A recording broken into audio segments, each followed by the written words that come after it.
em conjunto com outros estudiosos,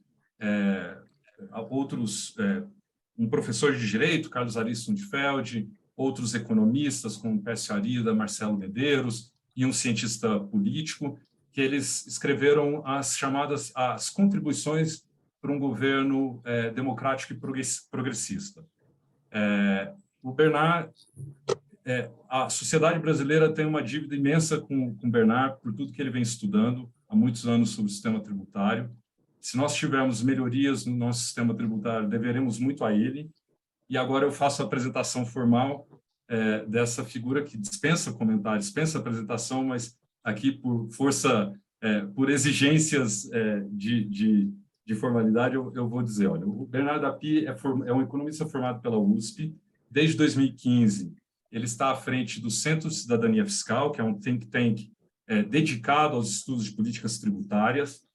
Bernard Tapie foi secretário executivo e secretário de Política Econômica do Ministério da Fazenda de 2013 a 2009, e, além de outros cargos que ele exerceu, ele também foi presidente do CONFAS, do Conselho Nacional de Política Fazendária, e é um ser humano incrível, uma mente brilhante. Api, a palavra é toda sua. Muitíssimo obrigado por estar aqui conosco. Muito obrigado, Breno. Obrigado, Allen, pelo convite. É uma honra participar desse debate com a BAT. Cumprimentar também aqui o Henrique Dias e todos os demais presentes.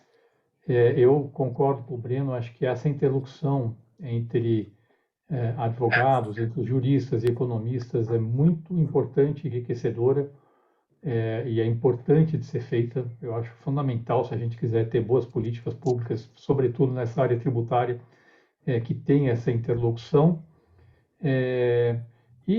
O que eu vou fazer hoje aqui é apresentar uma parte desse trabalho, desse documento que nós divulgamos no início de agosto. 6 pessoas, são 5 que o Breno já mencionou, mais o Francisco Gaetani também, que divulgamos um documento com algumas contribuições. Não é a ideia, não é ser um programa de governo completo, mas são algumas contribuições na área de expertise do grupo que fez a proposta para um eventual próximo governo. Eu tenho uma apresentação, eu vou fazer a apresentação. Minha ideia, em princípio, é ter uns 40 minutos aqui na apresentação. Eu não estou conseguindo aceitar aqui, eu preciso que me liberem aqui para eu poder fazer, compartilhar minha tela aqui, se for possível.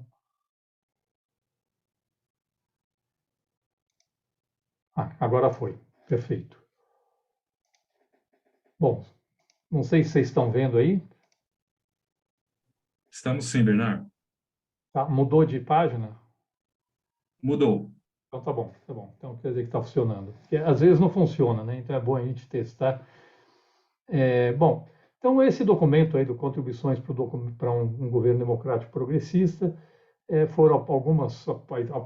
O objetivo do grupo foi apresentar algumas sugestões que pudessem servir a um programa comum entre esquerda e o centro democrático. E todas as propostas que tem no documento têm como objetivo alcançar a maior justiça social e, simultaneamente, ampliar o potencial de crescimento econômico.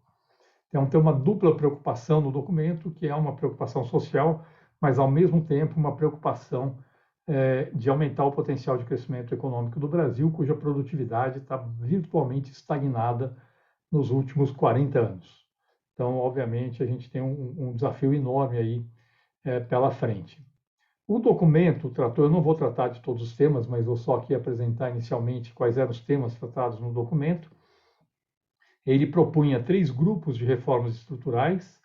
Um primeiro grupo são reformas no modelo de proteção social, um segundo, uma reforma do Estado, um terceiro, uma reforma tributária, e 2 políticas de transição.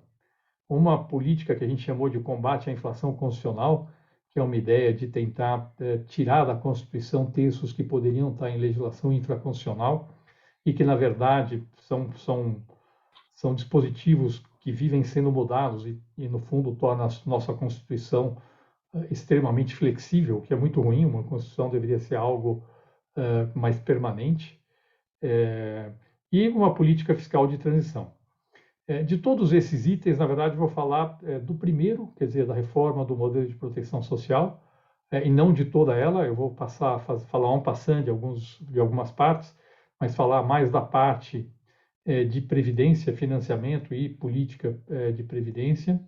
E vou falar também da reforma tributária. Também não vou aprofundar tudo, vou falar sobretudo da parte relativa à tributação da renda do trabalho dentro da reforma tributária. Então, na verdade, o que eu vou fazer aqui hoje é falar de uma parte do conteúdo deste documento.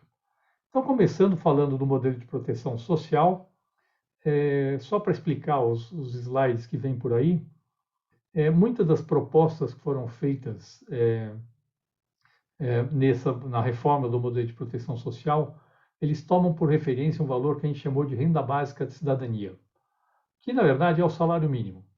Só que é o salário mínimo no momento de adoção das medidas, corrigido pela inflação posteriormente. Então, a renda básica de cidadania é o salário mínimo corrigido pela inflação, sem incorporar eventuais aumentos reais do salário mínimo no futuro. E por que isso? Apenas por razões fiscais. Porque quando se aumenta o salário mínimo, isso afeta o custo de alguns programas sociais, isso acaba tendo um custo fiscal muito alto, e aí a gente optou por adotar esse valor da renda básica de cidadania. Então, quando eu estiver na apresentação falando de renda básica de cidadania, no fundo, entendam como isso esteja falando do salário mínimo, tá certo? Bom, esse modelo de proteção social tem uma parte que eu não vou detalhar, que era uma parte de proteção das famílias de menor renda, mas só vou explicitar aqui quais eram os 3 itens que contavam desse modelo de proteção das famílias de menor renda. Era um programa de renda mínima, assim como é o Auxílio Brasil hoje, o Bolsa Família, mas com uma diferença importante em relação ao modelo atual do Auxílio Brasil, é que o valor dessa renda mínima seria por pessoa, hoje é por família, e decrescente com a renda familiar per capita. E hoje, basicamente, o valor é fixo por família, independentemente da renda familiar, de outras fontes de renda, o que pode gerar muitas distorções. Então, no modelo do Auxílio Brasil hoje, eu posso ter, por exemplo, uma pessoa que vive sozinha e tem, por exemplo, uma renda de R$600, que vai receber mais R$600 do Auxílio Brasil. Então, uma pessoa sozinha vai receber R$1.200. E posso ter uma família de 6 pessoas que não tem nenhuma renda, que vai receber R$600, o que dá R$100 per capita. Obviamente, a gente tem uma distorção e o objetivo era tratar da renda mínima por pessoa e mais, decrescente com a renda familiar per capita. Tem um segundo dispositivo dentro desse modelo de proteção social, que esse eu vou falar um pouquinho mais, mas também rapidamente, que era uma segundo camada da transferência de renda para as famílias de menor renda, que chama-se Poupança Seguro Família. Essa ideia não é nossa, essa vem de uma proposta desenvolvida pelo Centro de Debate de Políticas Públicas, que chama Programa de Responsabilidade Social, mas que foi incorporada, que na verdade é um aporte pelo governo de uma porcentagem da renda do trabalho numa conta individual. Então, se a pessoa, por exemplo, ganha, pela proposta, até R$400 por mês de renda do trabalho, a renda per capita de família. Então, se eu tenho uma mãe com 2 filhos, que ganha R$1.200, ganha um salário mínimo de renda, no fundo dá R$400 per capita. Até esses R$400 per capita de renda dos trabalhadores da família, você daria um benefício, que é um depósito numa conta individual de 15% desse valor. Então, por exemplo, R$1.200, eu vou colocar lá R$180 por mês numa conta individual no nome dessa mãe que está trabalhando, tá certo? E ela tem possibilidade de sacar esses recursos 2 vezes por ano. Isso seria corrigido pela Selic, quer dizer, seria uma conta individual, e para uma renda familiar per capita acima de R$400 até essa renda básica de cidadania, essa porcentagem seria cadente, ela seria decrescente com o aumento da renda. Por quê? Qual o objetivo dessa poupança seguro família? Na verdade, é criar um incentivo para o trabalho formal ou para a declaração de renda do trabalho informal dos trabalhadores de baixa renda. No fundo é isso. E o segundo objetivo é de funcionar como uma espécie de seguro-desemprego ainda que a gente não possa garantir que vai ser usado assim, para trabalhadores informais de baixa renda. Então, a pessoa tem, durante 2 vezes por ano, ele tem, por exemplo, um mês que ele tem uma queda de renda, ele pode sacar aqueles recursos com isso, e não por acaso, que é 15% por mês, em 6 meses ele acumula 90% da renda mensal desse trabalhador. Então, você cria um incentivo para ele declarar renda se ele for informal, e esse recurso, essa poupança, serve como, pode servir como um estabilizador da renda dele, porque um dos grandes objetivos da proposta foi de tentar estender o máximo possível os mecanismos de proteção social que hoje beneficiam os trabalhadores formais para todas as categorias de trabalhadores. Então, isso está implícito também dentro dessa proposta da poupança seguro-família. E no caso de um trabalhador formal, essa poupança seguro-família é um estímulo a mais para a pessoa ter um trabalho formal. Uma crítica que você faz muitas vezes é que programas de transferência de renda desestimulam o trabalho formal. A ideia aqui, não. Você tem sim o fato da renda mínima ser decrescente com a renda familiar per capita, cria um desestímulo, mas, por outro lado, a gente cria um estímulo para que a pessoa tenha um trabalho formal. E, por fim, teria alguns programas de primeira infância que eu não vou detalhar aqui, porque não é importante para o debate que a gente vai fazer hoje. Bom, então, entrando agora aqui na parte realmente importante, que mais interessa para essa discussão de hoje, dentro da proposta de modelo de proteção social, que são as propostas para o financiamento e benefícios da Seguridade Social. A primeira dessas propostas é reduzir as contribuições sobre a folha incidentes sobre as parcelas dos salários equivalentes à renda básica de cidadania, ou seja, ao salário mínimo. Não é que eu estou reduzindo a contribuição só para quem ganha um salário mínimo. A ideia é todos os trabalhadores, a parcela do salário equivalente a essa renda básica de cidadania, ao salário mínimo, haveria uma forte redução da contribuição, tanto do empregador quanto do empregado. Então, a proposta é que a contribuição do empregador, que hoje é de 20%, seja reduzida a 6%, e a contribuição do empregado, que hoje na parcela de um salário mínimo é 7,5%, seja reduzida a 3%. Ou seja, nós estamos reduzindo na soma de contribuição de empregador e empregado de 27,5% para 9% o custo da contribuição sobre a parcela dos salários equivalente a um salário mínimo. Para a parcela dos salários acima do salário mínimo, acima da renda básica de cidadania, até o teto do salário de contribuição, a proposta é que as contribuições fossem de 20% do empregador e 10% do empregado, podendo ser por razões fiscais, não por razões de desenho do modelo, um pouco mais elevadas, de 20% para o empregador e 11% para o empregado. E também estamos propondo que não haja incidência de contribuições não previdenciárias sobre a parcela dos salários equivalente a essa renda básica de cidadania. Ou seja, nós estamos falando aqui de contribuição para o Sistema S, Salário e Educação, SEBRAE, INCRA, essas contribuições que hoje, para uma empresa comercial, industrial, padrão, é de 5,8% do salário, não incidiriam sobre a parcela dos salários equivalente a um salário mínimo. Por quê? Porque o objetivo é desonerar fortemente essa parcela dos salários equivalente a um salário mínimo. Depois eu vou explicar por quê, qual o objetivo disso, mas o objetivo é meio claro. O objetivo é estimular a formalização de trabalhadores de baixa renda. O objetivo fundamental é estimular, são dois objetivos, na verdade. Um é estimular a formalização de trabalhadores de baixa renda, e o segundo objetivo é eliminar distorções na tributação da contribuição previdenciária entre diferentes regimes de tributação, que acabam gerando distorções no mercado de trabalho. Então, por exemplo, a ideia é que esse regime de tributação valesse para todos os trabalhadores, para trabalhadores do Simples, para microempreendedores individuais, contribuintes individuais e, no limite, até para trabalhadores segurados especiais rurais, que se o governo entender que não tem condições de contribuir, o governo deveria subvencionar a contribuição desses trabalhadores ano a ano, em vez de fazer a subvenção apenas no momento em que eles estão se aposentando.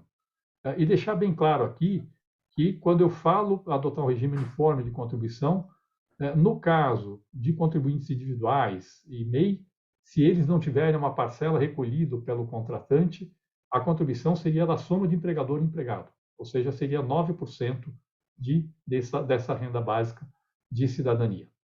Tá? Então, este é um pouco o desenho que a gente está propondo. E por quê? Porque com isso a gente evita distorções que hoje existem no mercado de trabalho.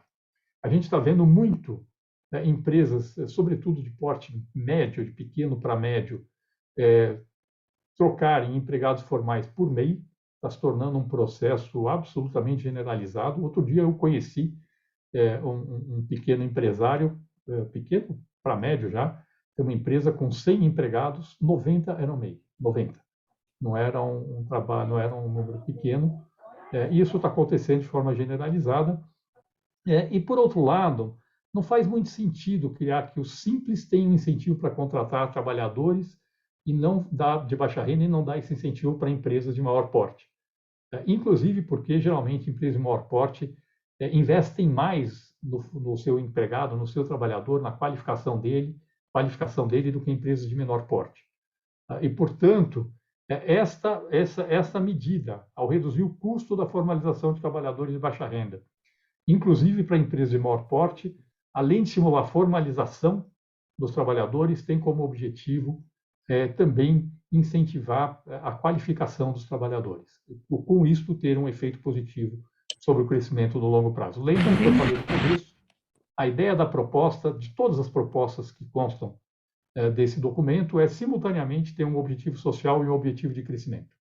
Existem estudos que mostram que existe uma correlação clara entre formalização de trabalhadores de baixa renda e produtividade desses trabalhadores. Então, se a gente estimula a formalização de trabalhadores de baixa renda, a gente está tomando medidas que tendem a aumentar a produtividade desses trabalhadores também. Isso é muito positivo para o crescimento do país no longo prazo. Tá certo? Então, este é o objetivo fundamental dessa desoneração da parcela inicial dos salários de todos os trabalhadores. Aqui eu tenho um gráfico para mostrar como é que ficariam a soma das contribuições previdenciárias, as contribuições não previdenciárias, no modelo atual e na proposta, supondo aqui que teria uma daquelas contribuições para o RAT, que antigamente era o seguro de acidente de trabalho, de 1%. Tá? Então, na verdade, 9% mais 1 dá 10% para um trabalhador que ganha um salário mínimo. Hoje, ele paga, contando a contribuição do empregado, do empregador e as contribuições não previdenciárias, quase 35% de contribuição para o trabalhador que ganha um salário mínimo. É levemente progressivo, chegando para quem ganha no teto a uns 38%. Na proposta, com a alíquota de 6 para o empregador, 3 para o empregado, sobre a parcela equivalente a um salário mínimo, e 20% para o empregador e 10% para o empregado, a gente teria, acima do salário mínimo até o teto, a gente teria essa linha laranja. Com as alíquotas de 11 e 22 acima do teto, a gente teria a linha vermelha. O que a gente vê em que todas as faixas de renda, aqui é a soma da contribuição do empregador e empregado, né? As contribuições seriam menores do que as contribuições que incidem atualmente sobre os trabalhadores. O teto hoje está em pouco mais de R$ 7.000, R$ 7.087. E mais, essas contribuições se tornariam fortemente progressivas, fortemente. Pode ver que o ganho, a redução de custo de mais de 24% para um trabalhador que ganha um salário mínimo em relação ao custo das contribuições sobre folha atuais. Então, obviamente, isso vai reduzindo à medida que a renda vai aumentando, mas mesmo quem está no teto do salário de contribuição, o custo ainda seria menor que o do sistema atual.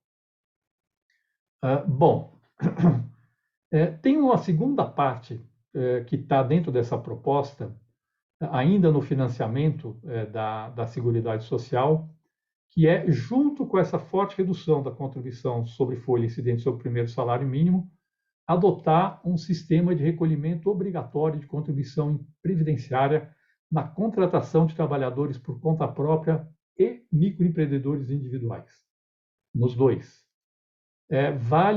A rigor, valeria tanto para a contratação por pessoa física e pessoa jurídica, embora talvez pudesse ser adotado num primeiro momento para a contratação de pessoa jurídica e só num segundo momento para a contratação por pessoa física, qualquer tipo de pessoa jurídica, inclusive simples, tá certo? Qualquer empresa está contratando um MEI, por exemplo, contrataria sujeito a esse recolhimento. Assim como hoje, as empresas já estão sujeitas ao recolhimento na contratação de trabalhadores autônomos. A ideia é tornar isso, ampliar esse escopo, mas com um custo bem menor do que o custo atual. Obviamente, a ideia, sobretudo no caso de contratação por pessoa física, por exemplo, de uma diarista, que hoje não tem recolhimento, não tem obrigação de recolhimento da contribuição previdenciária. A ideia é ter um sistema simplificado, muito simplificado de recolhimento. Poderia ser um aplicativo que você digita lá o CPF da contratante, o CPF da contratado, e bota qual o valor do pagamento e automaticamente já te diz quando você tem que recolher. Eventualmente, uma opção dentro do próprio Pix, ou pagando a diarista com o Pix, o próprio Pix já faz o recolhimento. Quer dizer, a ideia é fazer isso de uma forma muito simplificada. E a ideia é que o recolhimento nessa contratação fosse feita com alíquotas muito reduzidas, exatamente aquelas alíquotas de 6% para o contratante e 3% do contratado. Então, estou contratando uma diarista, estou pagando para ela, sei lá, R$ 1.000 por mês, é o rendimento dela, eu deduziria R$ 60 por mês como contribuição do contratante, R$ 30 que eu deduziria da remuneração dela, ela receberia 970, e o contratante recolheria esses R$ 90 como contribuição para o INSS através de um sistema muito simplificado. O mesmo vale para uma empresa que está contratando um MEI, tá certo? O mesmo vale para uma empresa que está contratando um MEI. E a ideia é que esse modelo também valesse para o que a gente chama de gig economy, quer dizer, motorista de aplicativo, por exemplo, motorista de Uber, obviamente não sobre a remuneração total, porque uma parte daquilo que o Uber paga para o motorista de Uber é para pagar combustível, manutenção do carro, depreciação. Então, faria uma estimativa, ainda que por média, lógico que não caso a caso, que é impossível, de quanto da remuneração desses motoristas, a remuneração deles, o quanto é o custo para eles trabalharem. Vamos dizer que se fosse 50%, é um exemplo só, não estou dizendo que mas vamos dizer que fosse 50%, e sobre 50% dessa remuneração do motorista de Uber incidiria essa contribuição de 6% pelo contratante, que não necessariamente precisa ser a empresa do Uber. A empresa do Uber é obrigada a recolher. A gente pode, juridicamente, dizer que o contratante é usuário da corrida do Uber. Pode, inclusive, vir isso discriminado no pagamento da corrida. Outra questão são as questões trabalhistas. Eu não estou entrando aqui na questão trabalhista. Estou entrando na questão do financiamento da Previdência e do benefício desse motorista, e 3% seria deduzido da remuneração dele.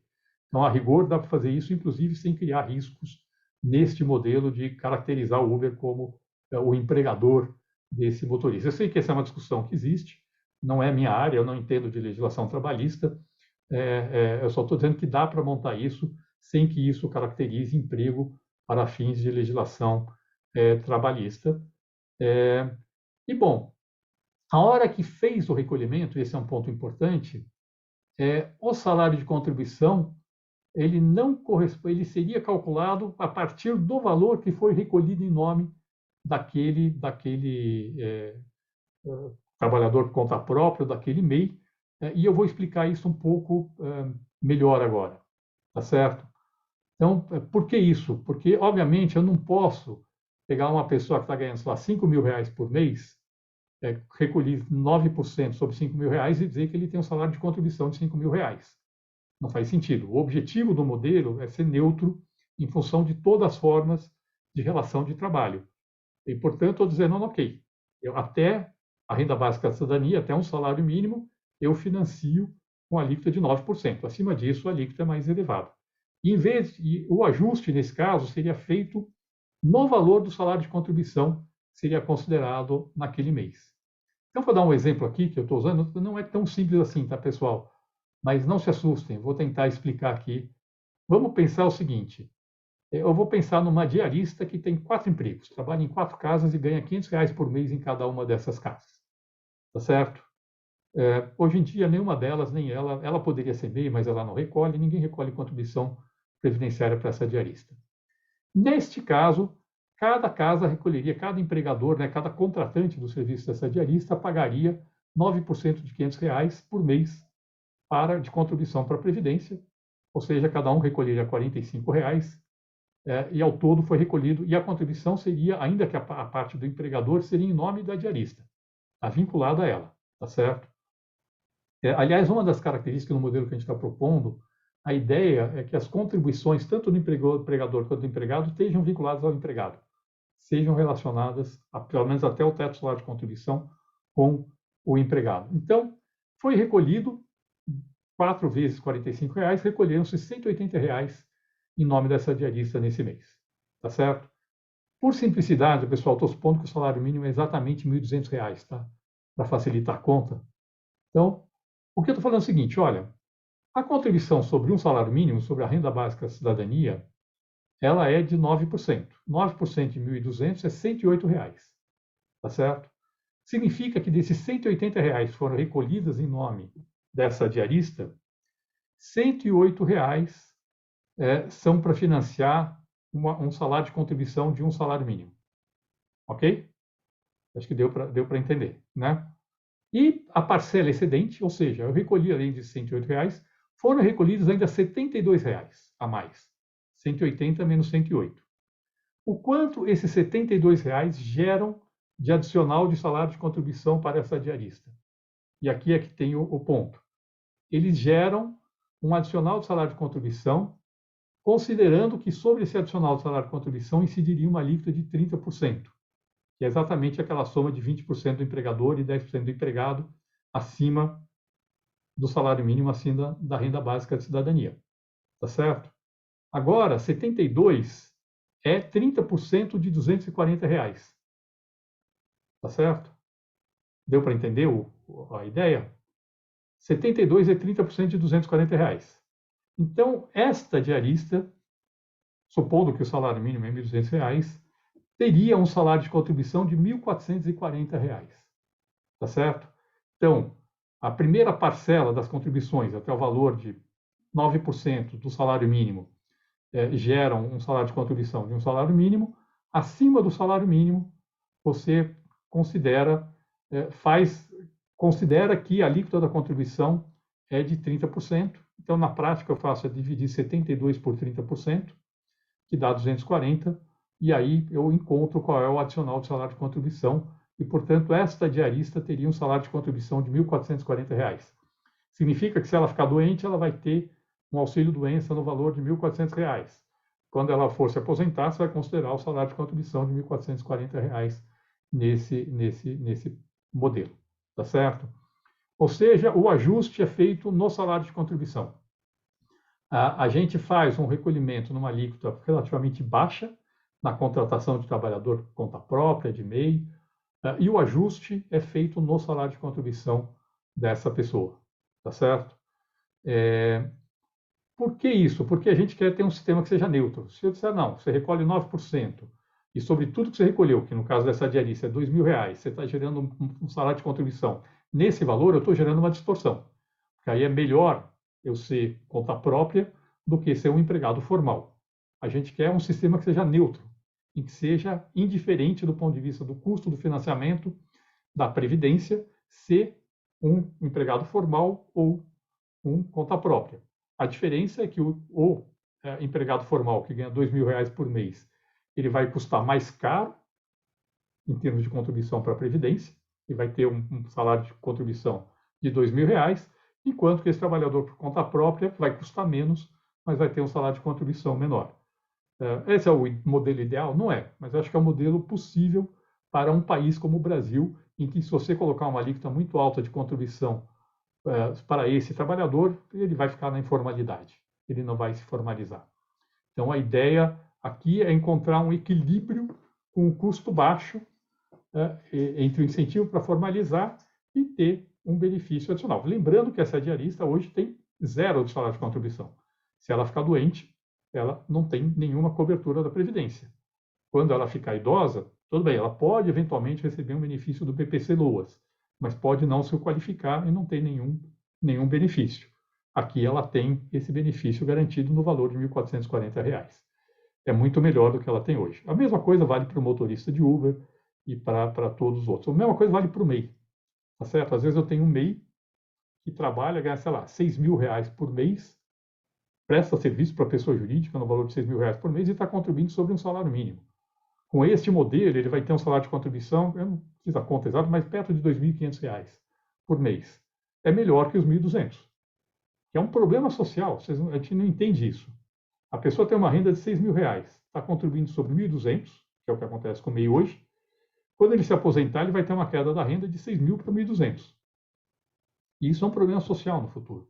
Neste modelo, esse MEI vai ter uma redução de 6.000 para 2.500. É o ideal? Não é o ideal. Obviamente, ele pode complementar, se ele quiser, ele não vai, como ele não complementa hoje. Ele pode ter uma previdência privada, mas hoje dificilmente ele tem também, tá certo? Ele poderia ter, no mínimo, a previdência assegura para ele um salário de contribuição maior, um pouco mais do dobro do que ele tem hoje dentro desse modelo, tá certo? Bom, tem um problema aqui que esse modelo abre a possibilidade de salário de contribuição inferior à renda básica de cidadania, tá? Esse é um salário mínimo, é uma possibilidade, e aí eu vou tentar, então, entender como é que a gente vai... tem um ponto a mais aqui, eu vou falar disso em seguida. Tem um ponto a mais que a gente está propondo, que isso é uma grande novidade, quer dizer, por um lado, a gente está querendo estimular a formalização da renda, ainda que não a formalização do ponto de vista total das relações de trabalho, dos trabalhadores de baixa renda, conta própria ou MEI, quando estão prestando o serviço para pessoa física ou pessoa jurídica. Obviamente, vai continuar tendo aquele trabalhador informal que não vai ter acesso a esse mecanismo, sei lá, pessoa que vende bala na rua, ela não tem um contratante para poder recolher o imposto para ela, continua tendo uma renda informal, e a proposta que consta do documento é falar o seguinte, olha, se esta pessoa de baixa renda que tem renda informal declarar a sua renda informal, e aí, de novo, tem que ser um sistema ultra simplificado, um aplicativo, etc. E tal, ela declara a sua renda informal para o governo, na prática, e ao fazer isto, na prática, ela tem uma redução, sim, dos benefícios que ela tem de renda mínima, porque ela declarou essa renda informal, e, em contrapartida, ela ganha aquela poupança seguro-família e ela ganha a cobertura previdenciária. A renda informal declarada por essa pessoa, até a renda básica de cidadania, ela vai gerar um salário de contribuição equivalente à renda informal declarada. Essa é a ideia. Então, basta a pessoa que tem renda informal declarar. Obviamente, isso só vale para famílias até a renda básica da cidadania e para famílias com renda do trabalho per capita inferior à renda básica da cidadania. Então, se o nosso filho, que hoje não trabalha, for lá e declarar que ganha um salário mínimo, ele não vai ter esse direito, esse benefício, tá certo? Isso só vale para famílias que têm renda do trabalho per capita inferior a um salário mínimo, que não é o nosso caso, mas no caso das famílias de baixa renda, se essa pessoa for lá e declarar que tem renda do salário informal, ela está adquirindo o direito de se aposentar, está adquirindo uma cobertura da Previdência neste valor, tá certo? E o financiamento é feito como? É feito via redução dos montantes que são pagos para essa família na forma de renda mínima e, inclusive, dependendo do nível de renda dessa poupança poupança seguro família. Isso é uma mudança radical e não é desfinanciado, eu queria deixar isso claro, tá? Do jeito que a gente montou, não vou entrar aqui em detalhe nos números, mas do jeito que a gente montou, a alíquota implícita na declaração dessa renda, ela para quem ganha até R$ 400 de renda de trabalho per capita nas famílias, ela é de 35%, mais alta, inclusive, que os 9% que a gente está declarando, e acima disso, ela é perto de uns 7%, 7,5%, ou seja, ela é muito parecida com os 9% que a gente está propondo para o financiamento até a renda básica de cidadania. Então, no fundo, tem sim uma tributação implícita aí dentro, via redução da transferência de renda para essas famílias. E, por fim, como eu falei, tem a possibilidade de ter um salário de contribuição inferior ao salário mínimo. Como tratar neste caso? O que a gente está propondo é a possibilidade de ter benefícios previdenciários com valor inferior à renda básica da cidadania, inferior ao salário mínimo. Esse é um ponto importante. Por que a gente está propondo? Porque não faz muito sentido, por exemplo, tem um trabalhador que trabalha só meio período, trabalha 2 dias por semana, tá certo? Um estudante que trabalha no fim de semana para poder pagar as contas e ganha R$ 600 por mês. Não faz sentido eu dizer que a Previdência tem que cobrir ele no valor de um salário mínimo.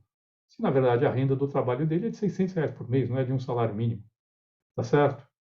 Então, o que a gente está falando é que, neste caso, o benefício previdenciário seria no valor da renda, dessa renda inferior ao salário mínimo. Obviamente, todo mundo que tem salário de contribuição acima da renda básica da cidadania continuaria, todos os benefícios previdenciários que existem hoje seriam mantidos, todos. No fundo, eu só estou trazendo pessoas que hoje não têm cobertura para dentro do sistema. Esse trabalha, ser estudante que trabalha fim de semana e ganha R$ 600 por mês, ele até pode contribuir sobre meio salário mínimo para a Previdência hoje para poder ter direito a uma cobertura de um salário mínimo. Mas ele não faz isso, tá certo? No fundo, ele acaba não fazendo. Então, estou falando o seguinte, olha, se a renda dele é R$ 600, ele vai ter cobertura de R$ 600. No caso de benefício para idoso, se por acaso chegar como idoso e tiver só a contribuição de R$ 600 durante a vida inteira e não se habilitar ao BPC-LOAS, porque se ele se habilita ao BPC-LOAS, ele recebe um salário mínimo, mas não se habilita, essa pessoa vai ter direito a um benefício de R$ 600. Eu pego a soma do salário de contribuição atualizados, dividido por 240, que é o prazo hoje, os 20 anos que eu tenho para poder ter o benefício, o prazo mínimo para poder ter benefício previdenciário de contribuição, e a pessoa passa a ter uma contribuição menor que um salário mínimo, mas maior do que o zero que ele iria receber. Tá certo? Então, no fundo, é isso. Eu não estou tirando direito de ninguém. Ninguém. Quem tem direito a BPC-LOAS continua tendo direito ao BPC-LOAS.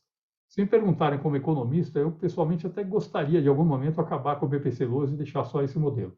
Mas a gente não está propondo isso agora, não, porque politicamente a gente acha que é muito difícil disso passar. Tá certo? E o BPC-LOAS seria mantido com esse valor da renda básica de cidadania. Ou seja, o BPC-LOAS, no fundo, seria desvinculado do piso dos benefícios previdenciários. Tá? O valor seria um salário mínimo, mas corrigido pela inflação. E a gente está propondo também rever todas as aposentadorias especiais, mas isso não entra muito aqui. Bom, tem algumas coisas aqui de FGTS, mas eu não vou entrar nisso, estou abrindo por causa do tempo aqui, porque estou vendo que eu estou meio atrasado aqui. Então, explicar um pouco o objetivo dessas propostas do modelo de proteção social como um todo. Primeiro, ampliar e racionalizar a garantia de renda para as famílias mais pobres sem desestimular o trabalho, quer dizer, renda mínima que não desestimula o trabalho. Segundo, um ponto muito importante, estender para os trabalhadores informais, ainda que de forma parcial, as garantias de estabilidade de renda e cobertura previdenciária que hoje só beneficiam os formais. Ou seja, aquela poupança seguro-família pode servir como um seguro-desemprego para o informal. A hora que eu estou dizendo, você declara sua renda informal e eu dou cobertura para você previdenciária sobre a renda informal declarada, eu estou trazendo esse trabalhador informal, ainda que de forma parcial em relação à situação atual, a cobertura previdenciária que hoje ele não tem. Aí você vai dizer, ele não tem a cobertura total que nem o trabalhador formal. Tudo bem, mas hoje ele tem zero, ele não tem cobertura nenhuma.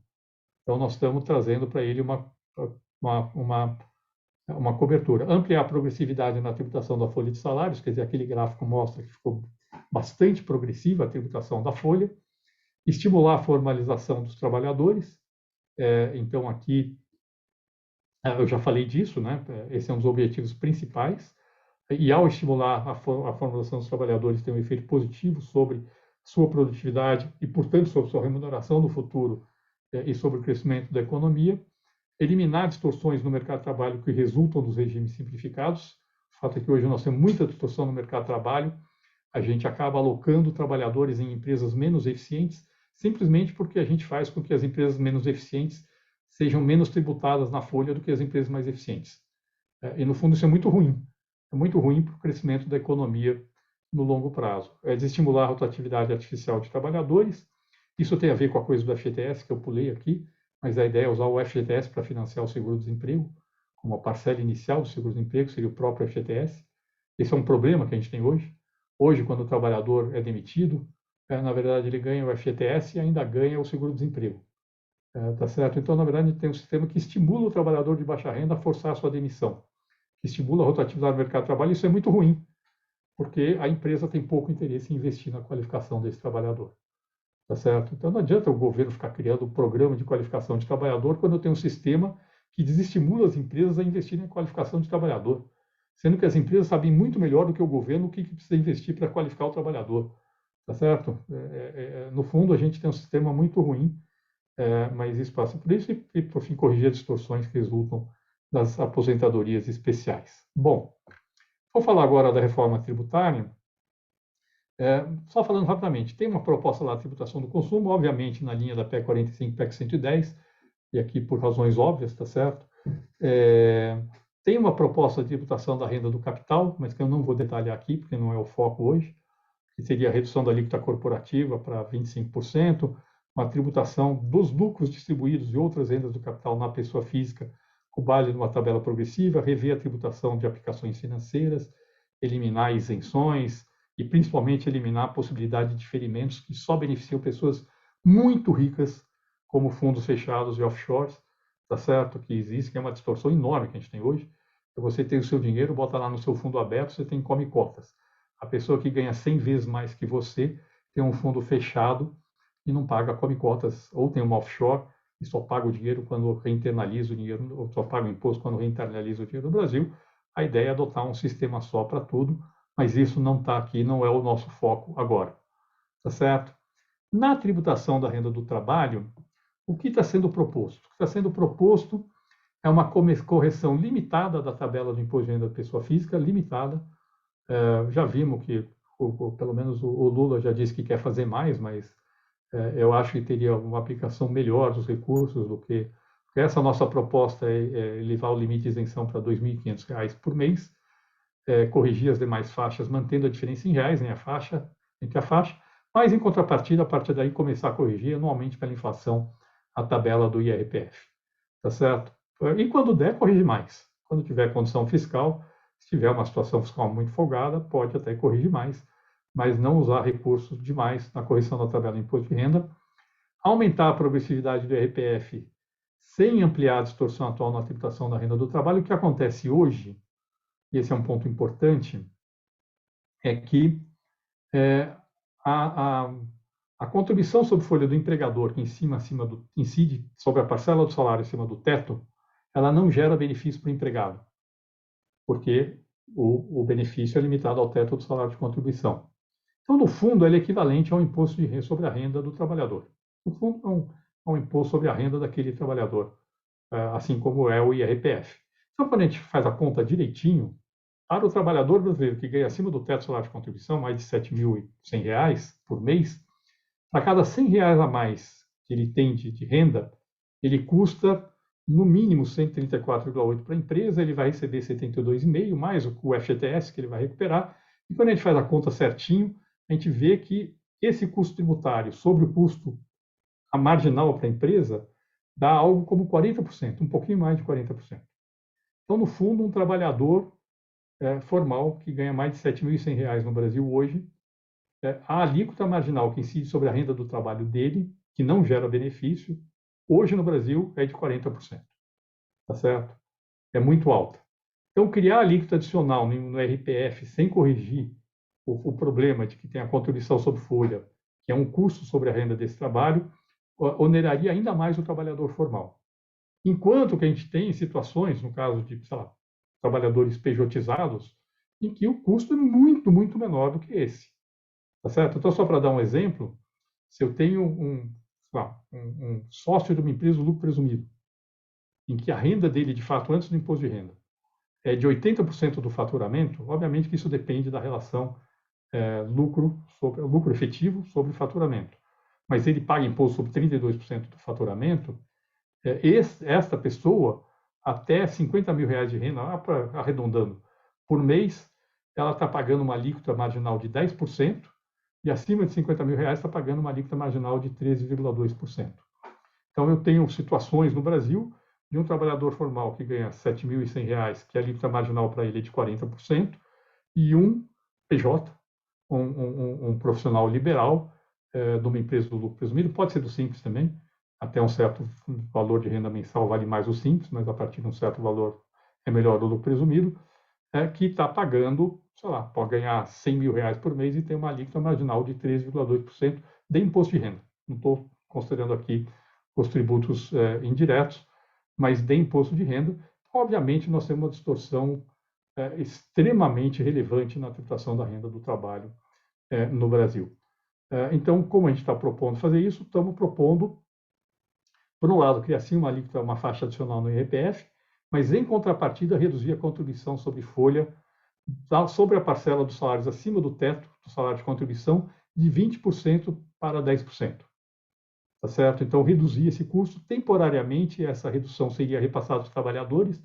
A ideia é provavelmente repassar 7,5% desses 10%, 75% dessa redução, repassar para o próprio trabalhador na forma de um adicional do FGTS, que ele poderia sacar a cada 3 meses. É um jeito mais simples de fazer, tá certo? Eu não quero forçar a empresa a reajustar o salário do trabalhador, porque eu não posso fazer isso. Então, o que a gente está aprovando é falar, estou reduzindo a contribuição do empregador acima do teto em 10 pontos percentuais. Desses 10 pontos percentuais, temporariamente, vamos dizer, por 2 anos, de forma integral, eu vou repassar 7,5 pontos percentuais para um adicional do FGTS do trabalhador, que pode sacar isso a cada 3 meses, pode sacar mais com alta frequência, e depois eu vou reduzindo essa parcela que eu repasso para o FGTS até zerar, depois de uma transição, vamos dizer, 2 anos de integral, mais 5 anos para acabar com isso, porque o mercado de trabalho resolve. No longo prazo, a tendência quando se reduz a contribuição do empregador é isso ser repassado para o salário, principalmente para salários mais altos como esse. Talvez não aconteça para o salário mínimo, mas para um salário mais alto isso muito provavelmente acontece se o mercado de trabalho for competitivo. Então, no longo prazo, deixa o mercado de trabalho ajustar, mas como o mercado de trabalho não ajusta no curto prazo a gente faz esse repasse compulsório. Então, na prática, o que nós estamos propondo é falar o seguinte, ok, nós não vamos aumentar o custo para o trabalhador formal, ao contrário, nós vamos reduzir o custo da tributação para o trabalhador formal, porque os 10% são maiores do que o aumento de 7,5% na alíquota do IAIPF, mas outras pessoas que têm renda elevada, por exemplo, aposentado, funcionário público, teria uma alíquota mais alta a partir de R$ 15.000 por mês. Por que R$ 15.000 por mês? Porque a gente acha rico? Não. É mais por razões fiscais, tá? Porque se eu botar o adicional de 35% a partir de R$ 40.000 por mês, por exemplo, não arrecado praticamente nada. Porque hoje no Brasil não tem praticamente ninguém que ganha mais de R$ 40.000 por mês que paga imposto de renda de pessoa física. Todo mundo virou PJ e, portanto, eu não tenho essa situação. No fundo é isso. E, obviamente, eu preciso complementar isso com mudança nos regimes simplificados. Também estamos propondo eliminação e redução de benefícios fiscais no âmbito do IRPF. Então, regime simplificado de tributação, nessa tributação da folha e da renda, o que a gente está propondo?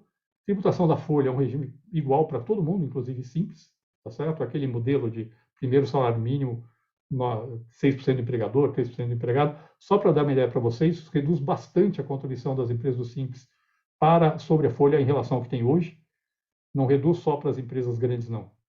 Esse modelo que foi proposto reduz bastante a contribuição sobre folha das empresas do Simples. Então, não é um benefício só para as grandes empresas, não. É um benefício para as empresas do Simples também. Em contrapartida, na tributação da renda do Simples e do lucro presumido, primeiro, a tributação na distribuição do lucro já ajudaria a reduzir distorções que a gente tem hoje. Então, você poderia, eventualmente, manter a tributação do lucro na empresa como é hoje e tributar na distribuição, mas o ideal mesmo seria, além disso, seria calcular o lucro por um regime simplificado. Eu vou explicar aqui muito rapidamente, talvez no debate, se vocês quiserem, eu explico um pouco melhor. A base para a presunção seria o lucro bruto. O lucro bruto é um conceito contábil, tá? Então, por exemplo, para uma empresa comercial, o lucro bruto é o valor das vendas menos o custo de aquisição das mercadorias que vão ser revendidas, tá certo? Para uma empresa industrial, é o faturamento menos o custo de aquisição dos insumos, menos uma depreciação simplificada das máquinas utilizadas na produção.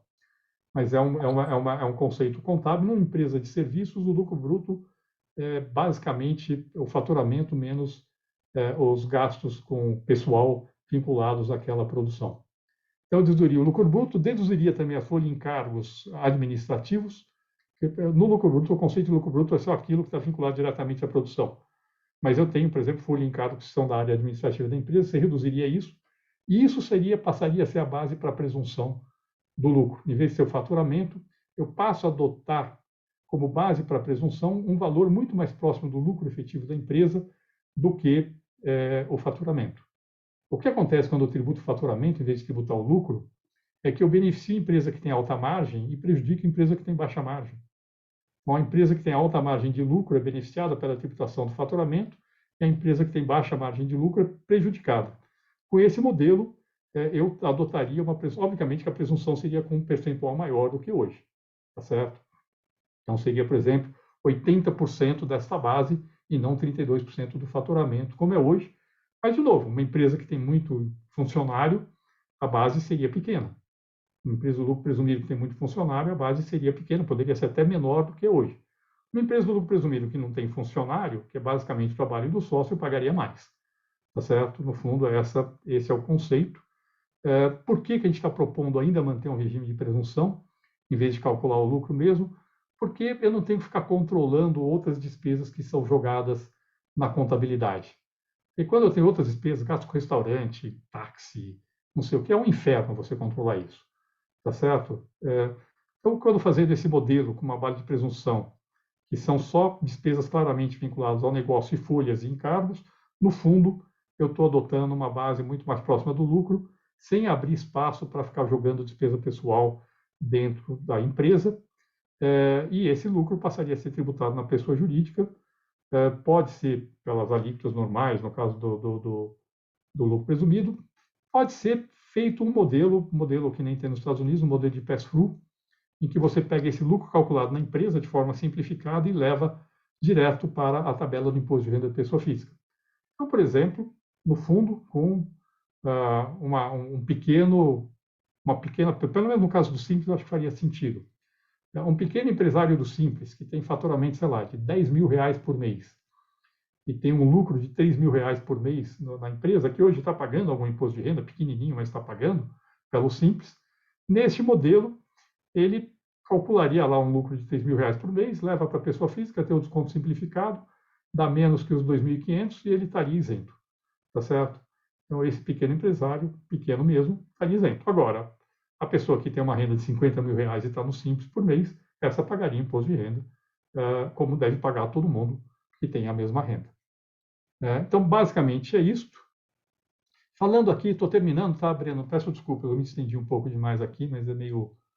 apenas só falando do impacto fiscal, a proposta que foi montada lá pelo grupo dos 6, a gente está propondo que as medidas sejam fiscalmente neutras, inclusive do ponto de vista da destinação de recursos. Significa que toda redução de receita tem que ser compensada por uma elevação de receita, mas é neutro desse ponto de vista. E é importante ter uma calibragem para que não haja aumento na redução de receitas destinadas à Seguridade Social e aos estados e municípios. Então, no agregado, a gente está reduzindo tributação sobre folha, que é a receita da Seguridade Social, e aumentando o imposto de renda, que é partilhado com estados e municípios. A ideia é que seja neutro no financiamento dos estados e municípios e da Seguridade Social, e o ajuste mais fácil de fazer isso é via alíquota do IRPJ e da contribuição social sobre o lucro líquido. Ou seja, dentro daqueles 25%, se aumenta a parcela da contribuição social sobre o lucro líquido, reduz a parcela do IRPJ e você, na prática, mantém a arrecadação como um todo constante e mantém a parcela que é destinada à Seguridade constante e a parcela que é destinada a estados e municípios constante também. Tá? Só para dizer, eu não vou entrar em detalhe aqui de como fazer essa conta, mas dá para fazer. Então, sendo muito rápido aqui, falta bem pouco para terminar. Medidas que reduzem as receitas, bastante, para vocês terem uma ideia, são propostas, são 244 bilhões de redução de receita a preço de 2022. A redução das contribuições até o teto do salário de contribuição, que na verdade é a desoneração do primeiro salário mínimo na prática, custa 88 bilhões de reais. A desoneração acima do teto, a redução em 10 pontos percentuais das contribuições sobre folha acima do teto do salário de contribuição, custa 24 bilhões de reais. As mudanças no imposto de renda, a correção da tabela de imposto de renda de pessoa física, sem o alíquota adicional de 35%, custa 28 bilhões de reais. A redução da alíquota do imposto de renda de pessoa jurídica da contribuição social sobre o lucro líquido custa quase 104 bilhões de reais. E, no fundo, tudo isso custa 244 bilhões de reais. A gente está propondo financiar com mudanças que pagam também 244 bilhões de reais, a alíquota adicional de 35% no IRPF, 18 bilhões de reais, Tributação da renda do capital na pessoa física, tanto dos lucros distribuídos, e aqui já considerando uma redução na distribuição de lucros, tá? A gente sabe que vai ter uma redução na distribuição de lucros, 129 bilhões de reais. Tributação da distribuição de dividendos para o exterior, 17 bilhões de reais, aí seria 15% na fonte. Eliminação de isenções de aplicações financeiras, quase 12 bilhões de reais. Revisões de benefícios fiscais, sobretudo no IRPF, que eu vou falar em seguida, 34,8 bilhões de reais. Tem outras medidas, a eliminação da desoneração setorial da folha, que se torna desnecessária, porque a gente está reduzindo a contribuição sobre folha de forma linear para todo mundo, 9 bilhões de reais. Outras mudanças na legislação tributária, que eu não detalhei aqui, mas é um monte de coisinhas pequenininhas, 6,8 bilhões de reais. E, no fundo, tem um ganho de imposto de renda na pessoa jurídica e na pessoa física, e de contribuição social sobre o lucro líquido, que é automático na hora que eu desonero a folha.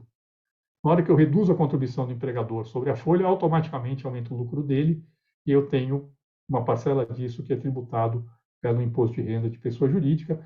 Na hora que eu reduzo a contribuição sobre folha do empregado, eu tenho o aumento da renda dele, que automaticamente vira um aumento do imposto de renda da pessoa física, já considerado aqui a tabela progressiva do IRPF, a conta já foi feita direitinho, tá? Não é linear, mas que aí dá uns 17 bilhões e meio de reais. Então, no fundo, eu chego no mesmo valor de redução de arrecadação e aumento de arrecadação.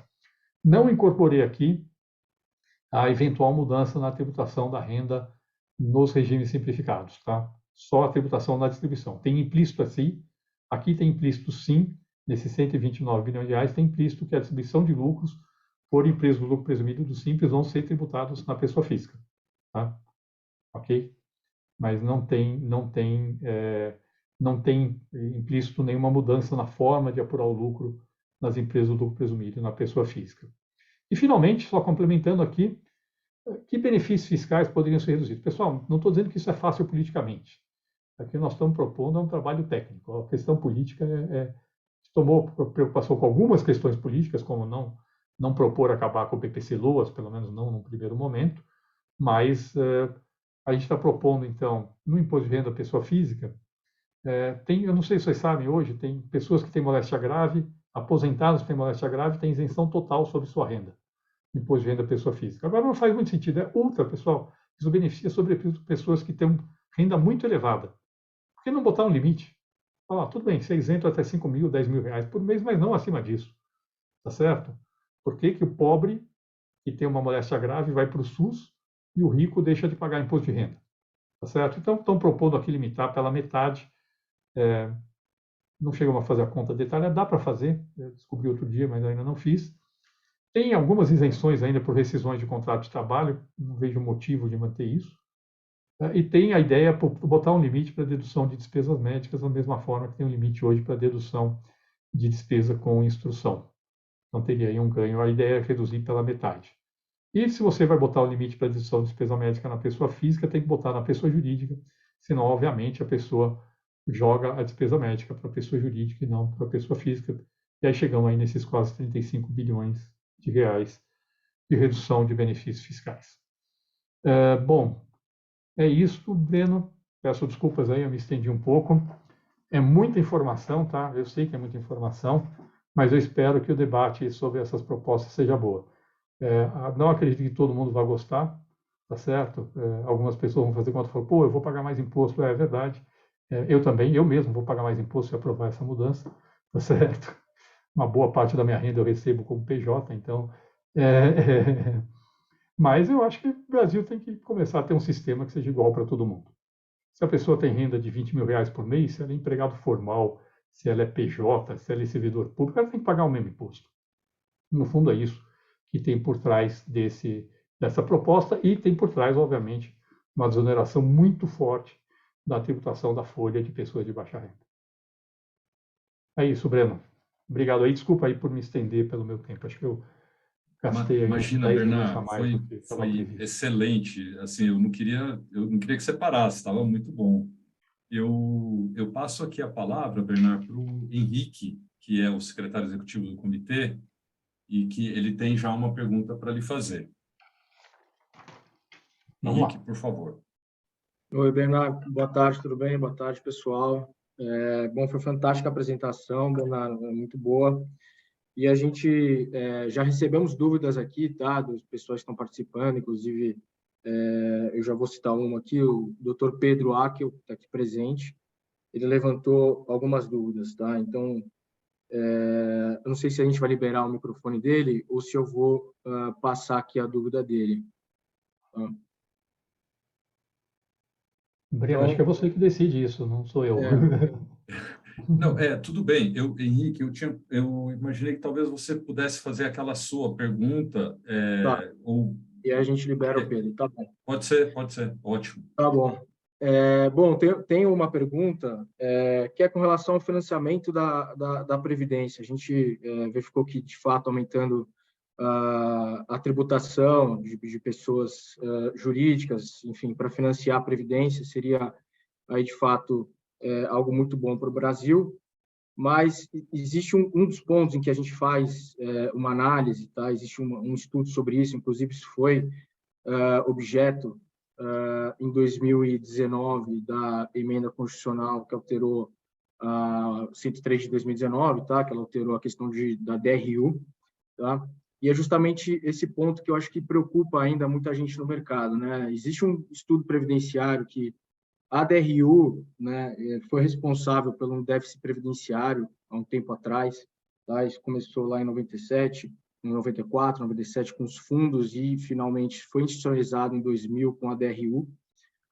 Esses estudos da própria Previdência sugerem que essa desvinculação de receitas ela acabou causando um agravo muito forte em termos de custeio da Previdência, e isso, enfim, isso foi alterado em 2019, onde teve uma alteração na Constituição, na DCT, né, no artigo 76, em que foi incluído o parágrafo 4º, em que ele falava que as receitas das contribuições destinadas ao custeio da Seguridade Social não estão incluídas na DRU.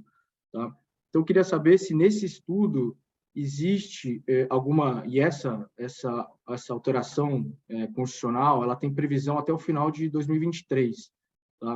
Então, eu queria saber se existe alguma perspectiva em manutenção desse parágrafo 4º, tá? Do artigo 76 da DCT, uma vez que ele tem essa vigência até 2023, se de fato houve um aumento na arrecadação da Previdência Social em razão de retirar a desvinculação da receita da Seguridade Social, tá? E outro ponto seria, além desse, se vai ser mantida essa alteração, né, em 2023, que é o limite dela.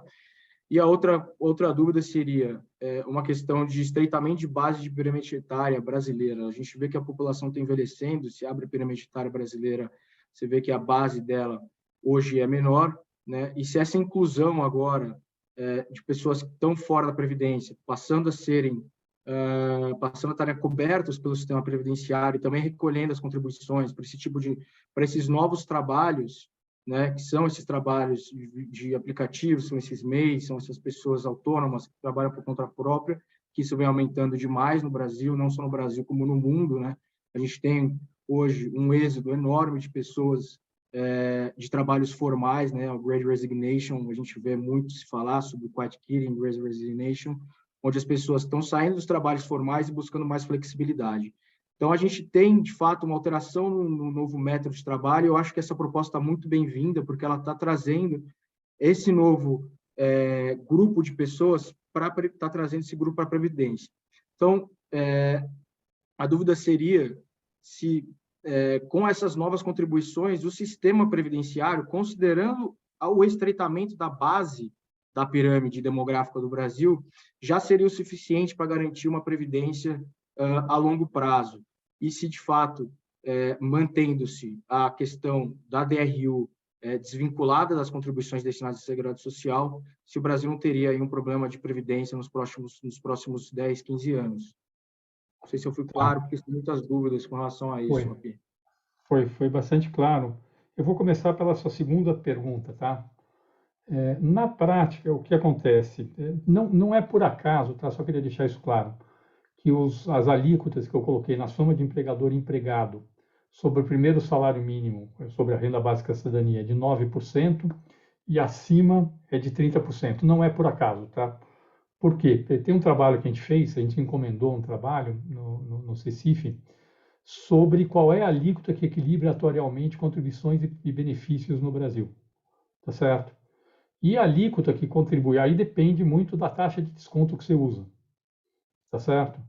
Mas o que a gente descobriu nesse trabalho é que os benefícios de risco concedidos para trabalhadores em idade ativa, e aí o principal deles é a aposentadoria por invalidez, pelo menos até a pessoa chegar na idade que seria a idade de aposentadoria, mais auxílio-doença e outros, eles custam mais ou menos 9%, eles se equilibram com uma alíquota de 9%, que não por acaso é a alíquota que a gente está botando sobre o primeiro salário mínimo, e a soma dos benefícios de risco, mais os benefícios que a gente chama de programáveis, mais os benefícios de risco após a aposentadoria, dá 30%.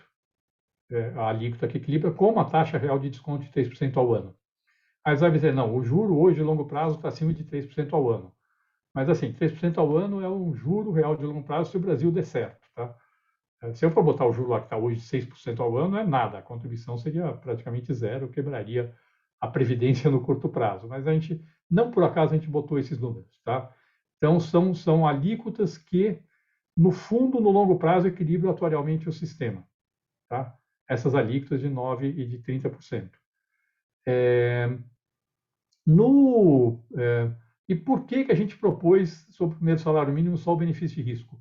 Porque, na prática, no Brasil, a gente já tem um sistema que, até um salário mínimo, já dá garantia de cobertura para idosos para praticamente todos os brasileiros. Não sei se vocês sabem, mas os brasileiros que têm mais de 65 anos de idade, hoje, pouco mais de 90% das pessoas que têm um pouco mais de 65 anos de idade no Brasil já tem algum benefício de pelo menos, no valor de pelo menos um salário mínimo previdenciário ou assistencial.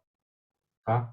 Seja previdência contributiva, seja BPC-LOAS, seja o segurado especial rural.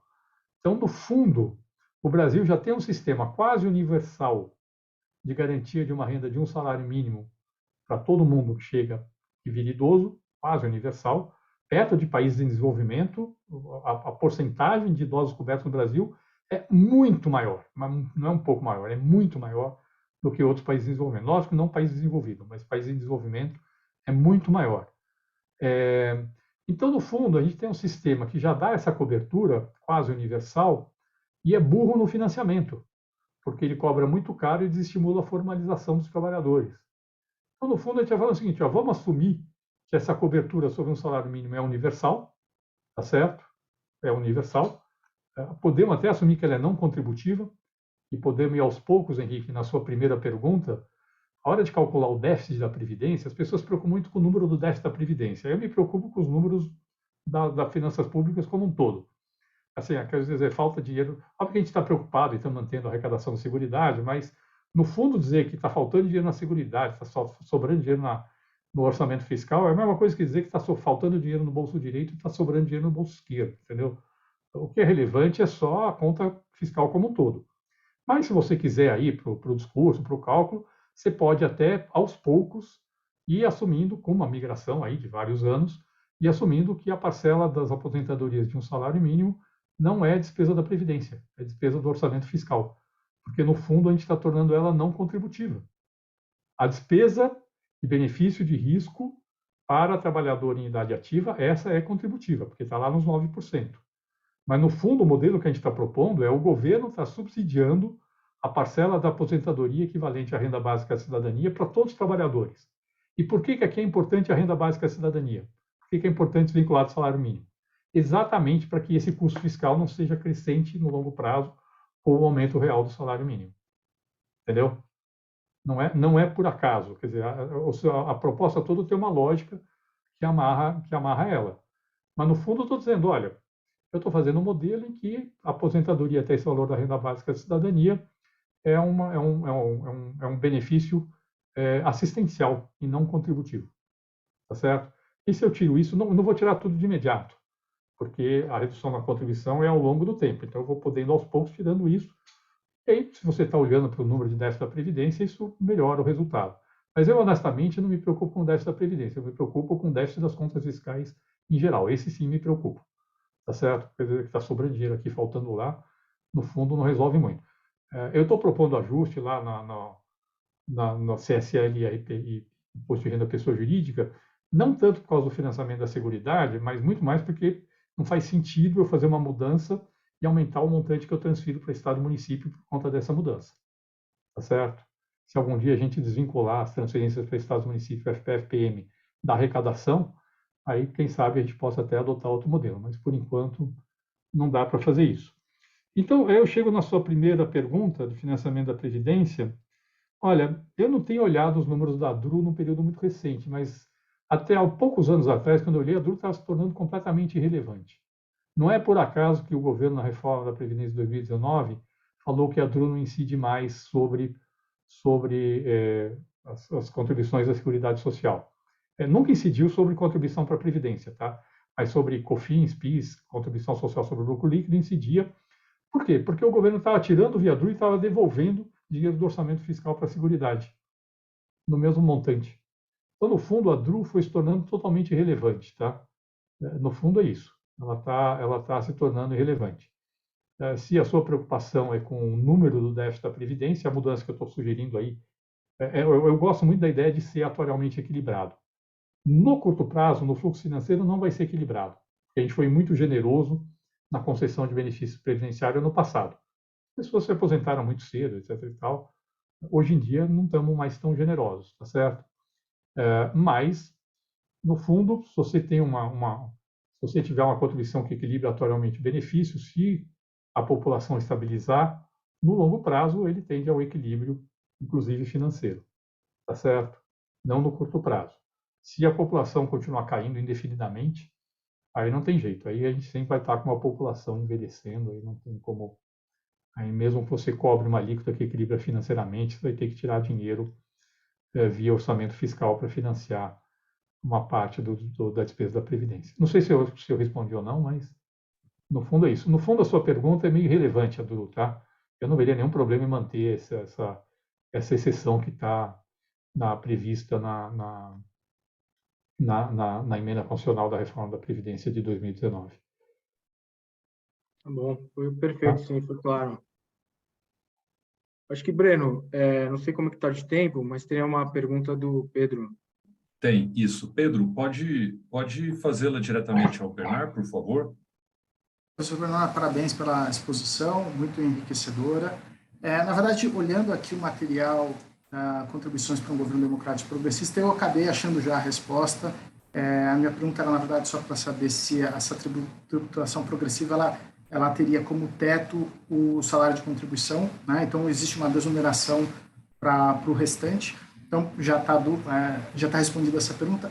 Eu acho que seria muito importante, numa próxima oportunidade, com mais tempo, a gente entender com detalhes esta proposta que vocês estão desenhando sobre as aposentadorias especiais, porque, enfim, já existe um estudo, alguém, até auditor da Receita Federal, propondo uma tributação diferente sobre a receita bruta e não sobre a remuneração dessas pessoas sujeitas à aposentadoria especial. E é algo que realmente o mercado está prestando mais atenção agora com a entrada dos eventos de saúde, segurança do trabalho e social, está tendo mais fiscalização sobre esse tema, e é um tema que carece aí de um estudo mais aprofundado. Então, se não há outra oportunidade a gente puder conhecer essa proposta, seria muito interessante. Tá bom. Bom, Pedro, obrigado pelas perguntas. De fato, a tributação progressiva na folha seria até o teto. Acima do teto já não tem contribuição do empregado, continuaria não tendo, e a do empregador seria reduzida de 20% para 10%. O ideal, no longo prazo, é acabar com a contribuição do empregador acima do teto, tá? Mas, por razões fiscais, a gente não está propondo isso no curto prazo, tá? Com relação Bernard, desculpa, posso só te fazer uma pergunta especificamente sobre esse ponto? Claro. Que pelas minhas anotações da leitura do estudo de vocês, acima do teto, a contribuição previdenciária patronal incidiria uma alíquota de 10%. Então, basicamente, de zero até a renda básica de cidadania seriam 6% da empresa, da renda básica de cidadania até o teto do salário de contribuição, aproximadamente 7 mil, 20%, e depois, acima disso, 10%, é isso? É isso, é isso. Perfeito. Exato. Desculpa te interromper, obrigado. É exatamente isso. E volto a falar, acima do teto, o ideal era não ter contribuição, tá? Mas, por enquanto, a gente não está propondo isso.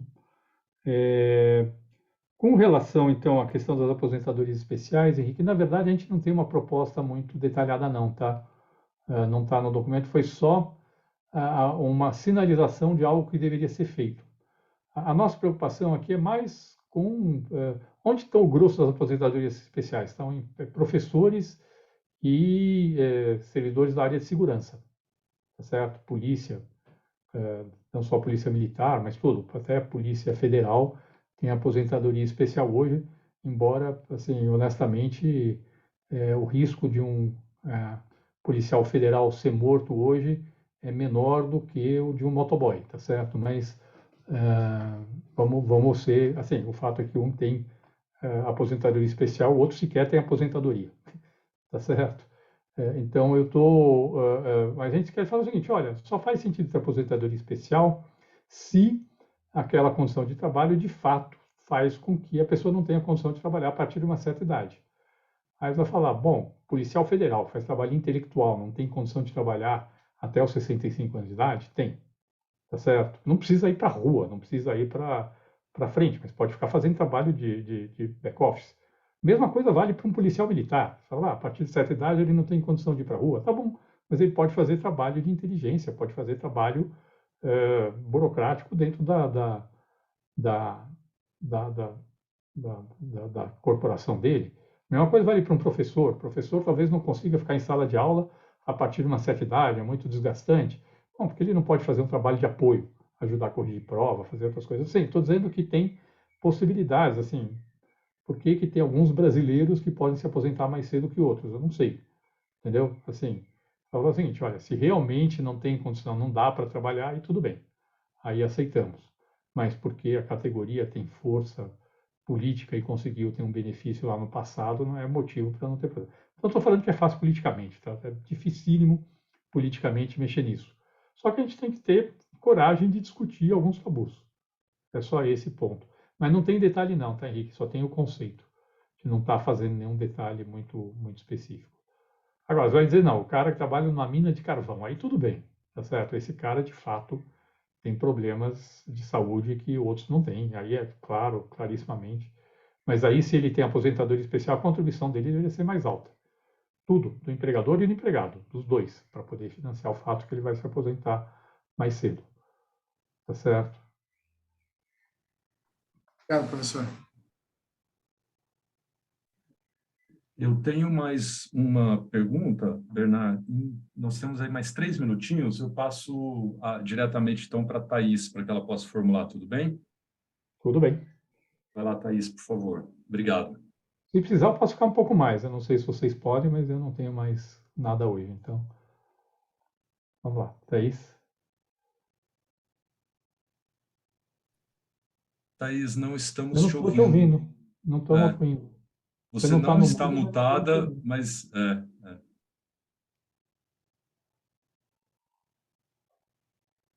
Não.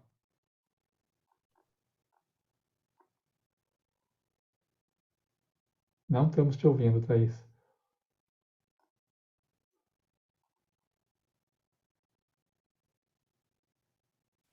E agora? Agora sim. Ah, que bom. Obrigada, Breno. Obrigada, Bernard. Eu disse aqui quando ninguém me ouviu que foi excelente a apresentação, muito bom. Eu já tinha lido o documento um tempinho atrás, mas te ouvir aqui é realmente um privilégio. Um ponto que eu até debati com o Breno mais cedo, né? Uma das propostas do documento como você colocou, eliminar a desoneração da folha, né? Eliminar esse regime de desoneração.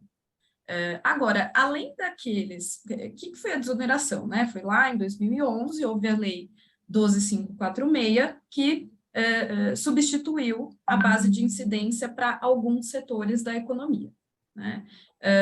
Agora, a gente tem além desses setores que estão abrangidos pela chamada CPRB, alguns regimes específicos. Por exemplo, no agronegócio, nós temos os produtores rurais e agroindústrias, que já há muitos anos, né, muito antes da Lei 12.546, contribuem sobre a receita bruta, em vez da folha. Provavelmente, é claro que a gente teria que fazer aqui um levantamento histórico para encontrar essa razão, provavelmente essa migração foi feita para facilitar a arrecadação, né? Porque é muito mais era lá na época muito mais racional se cobrar a contribuição sobre a receita, transferindo o ônus de fazer a retenção para o adquirente da produção, né? Do que cobrar sobre a folha de cada produtor rural, que é uma mão de obra, né, historicamente muito informal.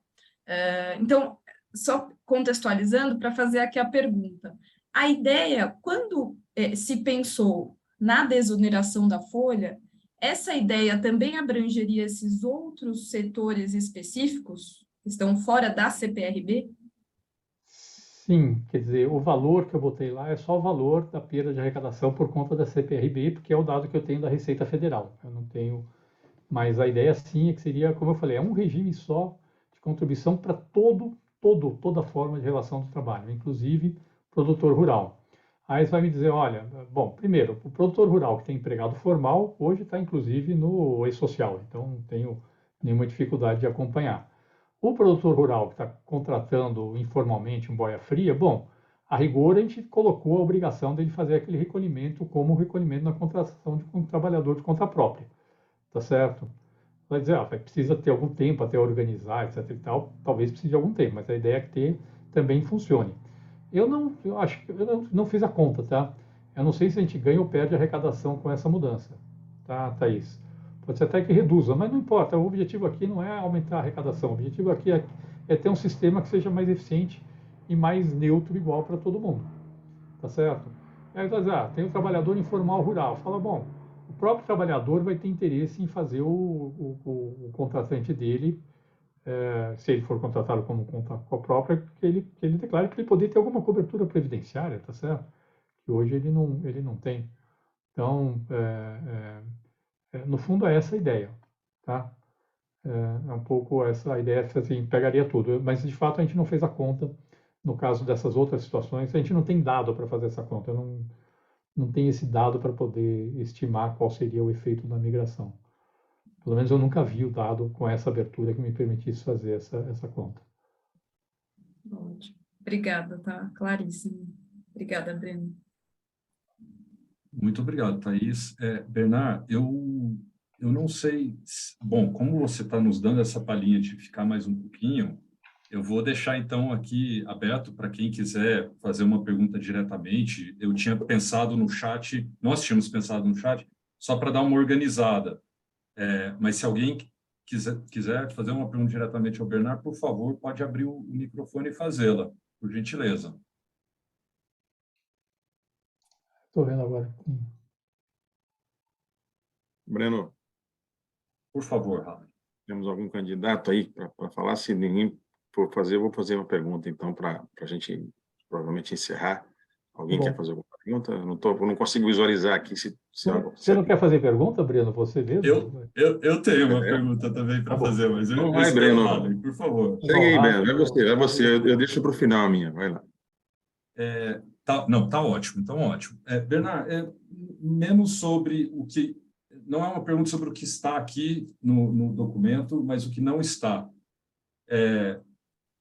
Por que não? A pergunta não é por quê. Vocês consideraram outras bases de incidência para financiar a Previdência, consumo, uma outra que foi citada rapidamente pelo Halley aqui no começo, movimentação financeira, CPMF, vocês consideraram, e se consideraram, por que elas foram descartadas? Tá. Bom, vamos lá.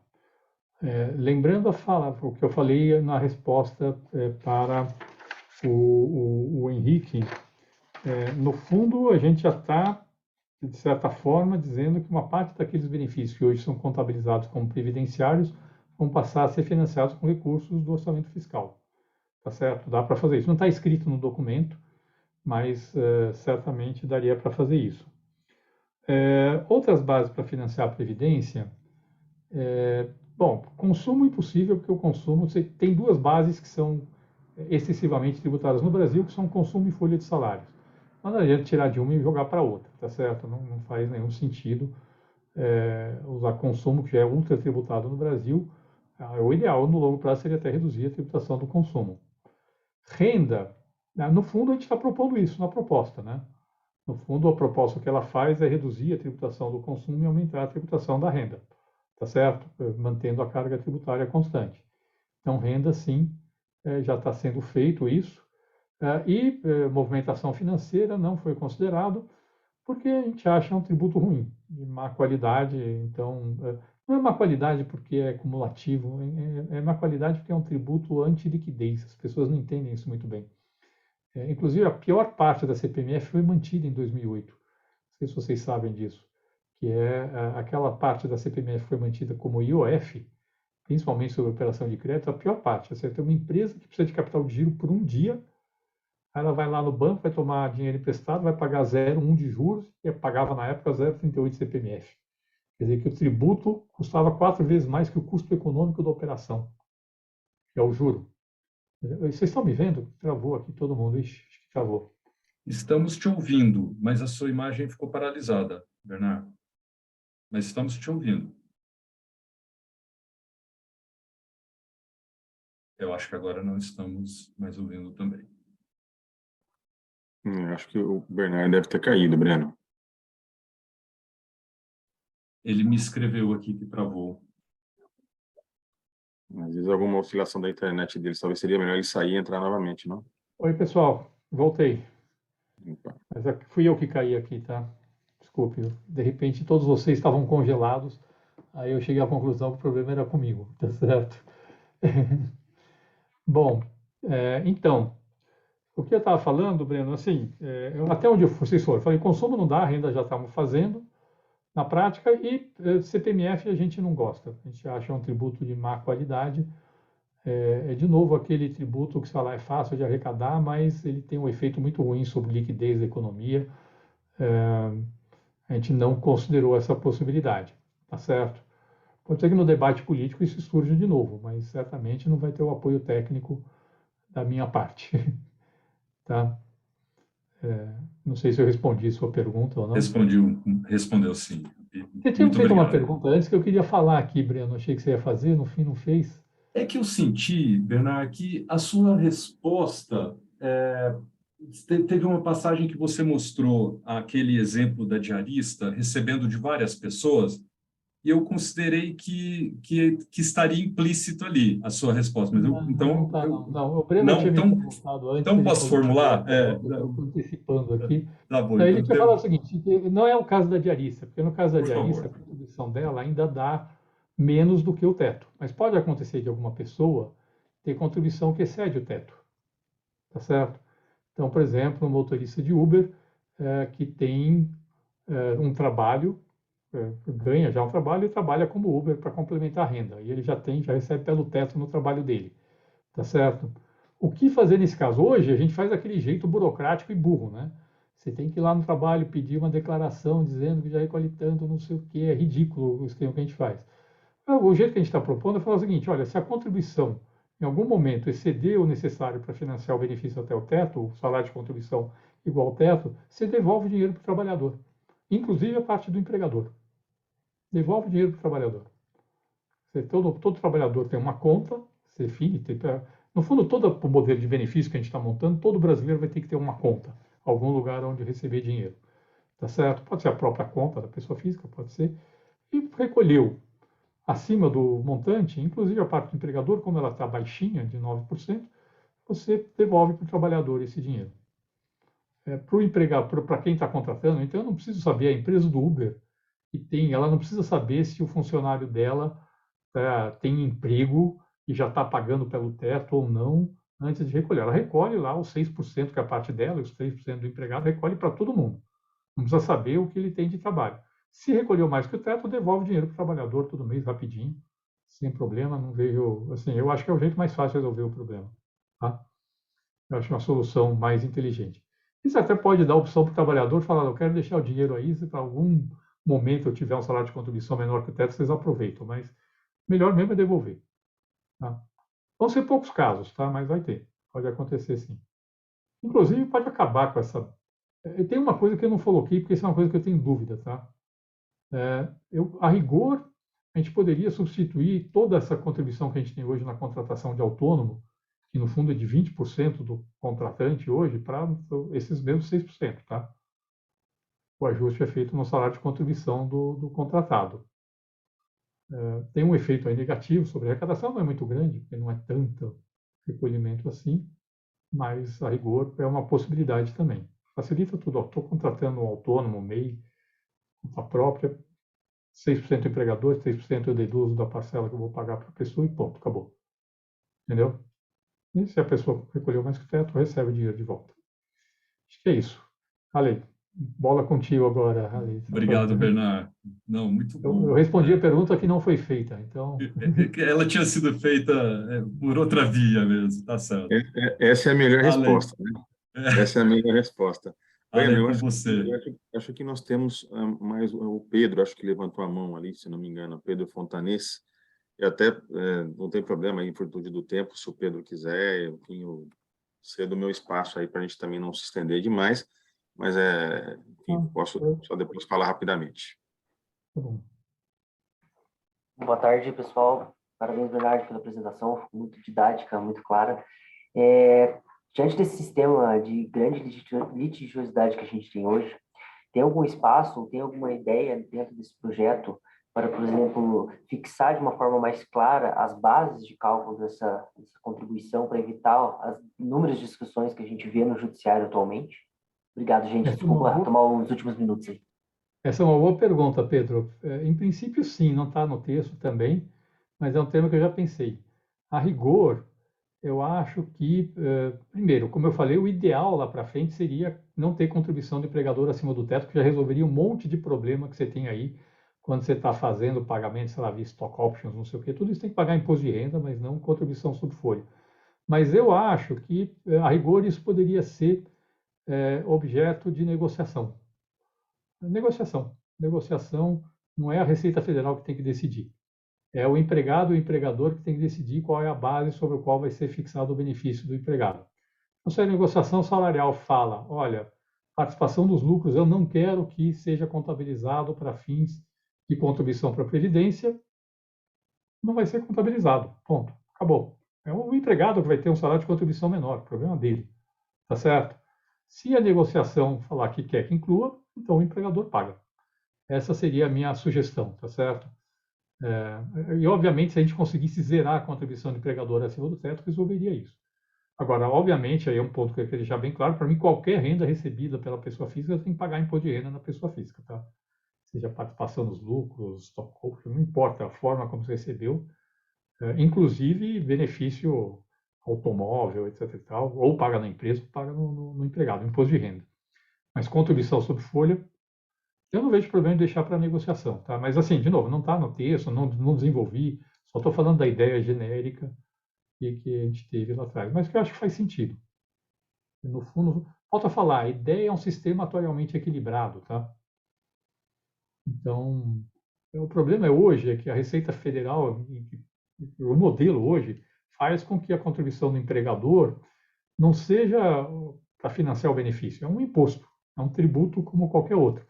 Se a gente passa a entender a contribuição do empregador como um complemento da contribuição do empregado para financiar o seu benefício, e que, no fundo, as duas contribuições estão em nome do empregado, se zerasse a contribuição do empregador acima do teto, isso ficaria claríssimo, tá certo? Muda a forma de você encarar a questão. Tá? Espero ter te resolvido, mas, assim, não é um tema que aprofundei demais, não, tá? Mas, pelo menos, a ideia básica tem algo por aí.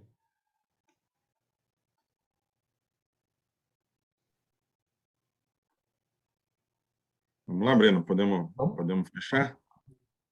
A palavra é sua, Halley, por favor. Então, tá bom. Eu queria aproveitar para parabenizar o API pela excelente exposição dele. novamente, API, muito obrigado pela sua presença aqui hoje, extremamente importante os pontos, e realmente um privilégio tê-la aqui conosco hoje para ouvir essa aula e nos fazer, né, principalmente nós, né, do mundo dogmático jurídico, refletir nessas questões, como o Breno colocou no início, questões, né, econômicas importantes e com um viés, né, que nos faz realmente olhar para um outro lado do fenômeno, pelo menos em relação à tributação da folha de salários. Então, parabéns pela tua exposição. E eu queria concluir, na realidade, fazendo talvez uma pergunta com 3 aspectos, se não é bem uma pergunta, talvez uma ponderação, para te ouvir um pouco em relação a esse ponto.